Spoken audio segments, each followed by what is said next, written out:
الحمد لله الذي أنزل كتابه وأرسل رسوله لإشاعة التوحيد والسنة. أما بعد، كما ورد في محكم التنزيل: قل هو الله أحد.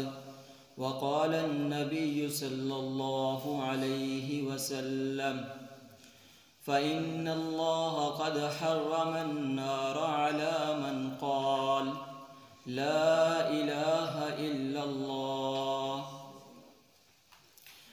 سخن شناسان محفل، شموس دانائی اور گلشن توحید کے گلچینوں، آج کے اس عظیم الشان تقریری مسابقہ کے اندر جن جواہرات سخن بے بہا قیمتی جواہر پاروں سے میرا دامن گفتگو آراستہ ہے، اگر میں یہ کہوں کہ یہ عنوان کائنات کا بنیادی اور اتفاقی عنوان ہے تو بے جانا ہوگا۔ یہ عنوان آدم کی دعاؤں کا خلاصہ، نوح کی پکاروں کا نصب العین، ابراہیم کی اداؤں کا تذکرہ، اسماعیل کی وفاؤں کا منبع، ایوب کی التجاؤں کا موضوع ہے۔ یہ عنوان موسیٰ کی زندگی کا لب لباب، عیسیٰ کی بشارتوں کا نتیجہ، جی ہاں ہمارے نبی کی فکر ہے۔ یہ عنوان اتنا اہم تھا کہ نوح کو اپنا بیٹا قربان کرنا پڑا، ابراہیم کو اپنے باپ سے فراق کرنا پڑا۔ یہ عنوان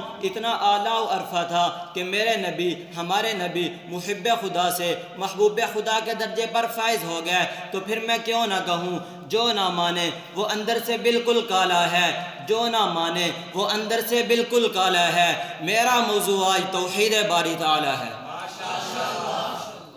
گرامی قدر سامعین، جب میں اہمیت توحید کو کلام اللہ میں دیکھتا ہوں تو مقصد تخلیق کے ارض و سما وما بینہما بتوحید، وما خلقنا السماوات والارض وما بینہما الا بالحق، اظہار التوحید، مقصد تخلیق کے انس و جن بتوحید، وما خلقت الجن والانس الا لیعبدون، مقصد بعثت انبیاء بتوحید، وَلَقَدْ بَعَثْنَا فِي كُلِّ أُمَّةٍ رَسُولًا أَنِ اعْبُدُوا اللَّهَ، مقصد نزول قرآن بتوحید، إِنَّا أَنزَلْنَا إِلَيْكَ الْكِتَابَ بِالْحَقِّ فَاعْبُدِ اللَّهَ۔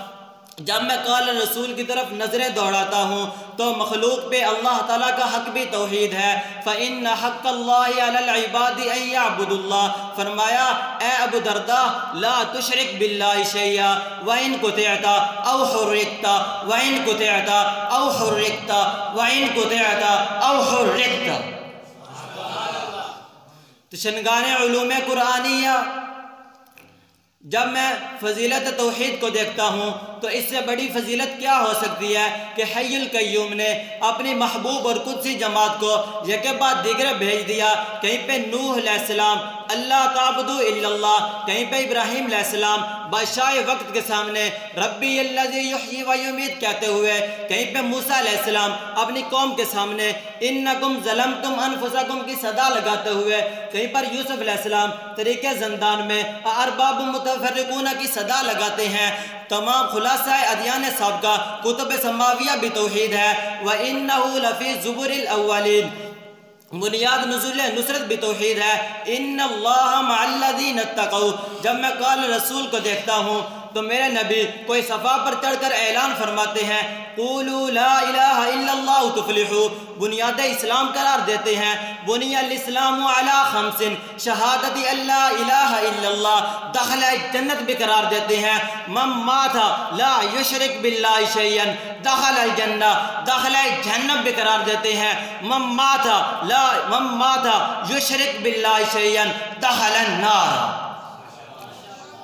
وارثان علوم نبوت، اس سے بڑی برکت کیا ہو سکتی ہے کہ کہیں پہ نوح کو طوفان سے بچایا، یوسف کو تخت پہ بٹھایا، ابراہیم کو آتش نمرود نے نہ جلایا، موسیٰ کو جنود فرعون نے نہ ہرایا، لوط کو ضرر اشیاء کے معاصی سے بچایا، امطرت مطرت سو سے بچایا، شعیب کو عذاب سیاح سے بچایا، صالح کو عذاب رجفہ سے بچایا، ہود کو عذاب غلیظ سے بچایا۔ اس سے بڑی برکت کیا ہو سکتی ہے کہ زکریا کو اولاد سے نوازا، داؤد کو فن زرع سکھا دیا۔ اس سے بڑی فضیلت کیا ہو سکتی ہے، برکت کیا ہو سکتی ہے کہ سلیمان کے لیے ہوا کو مسخر کر دکھایا، ایوب سے بیماری کو بھگایا۔ اس سے بڑی فضیلت کیا ہو سکتی ہے کہ ادھر آئیے حضرت عیسیٰ علیہ السلام سے مکر یہود کو ہٹایا۔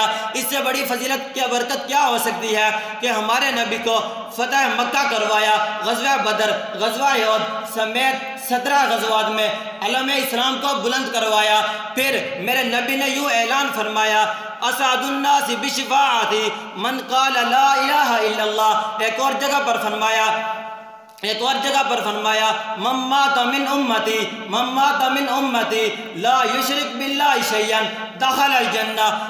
ابو ذر سوال فرماتے ہیں، ابو ذر کہتے ہیں وَإِن زَنَا أَوْ سَرِقَ وَإِن زَنَا أَوْ سَرِقَ وَإِن زَنَا أَوْ سَرِقَ۔ میرے محبوب جواب دیتے ہیں وَإِن زَنَا أَوْ سَرِقَ، پھر میں کیوں نہ کہوں۔ آج بھی ہو سکتا ہے ابراہیم کا ایمان پیدا، آج بھی ہو سکتا ہے ابراہیم کا ایمان پیدا، آج بھی ہو سکتا ہے یونس والا ایمان پیدا، قوم یونس والا ایمان پیدا۔ ظلمات اور آگ کر سکتی ہے گلستان پیدا۔ وما علینا الا البلاغ المبین۔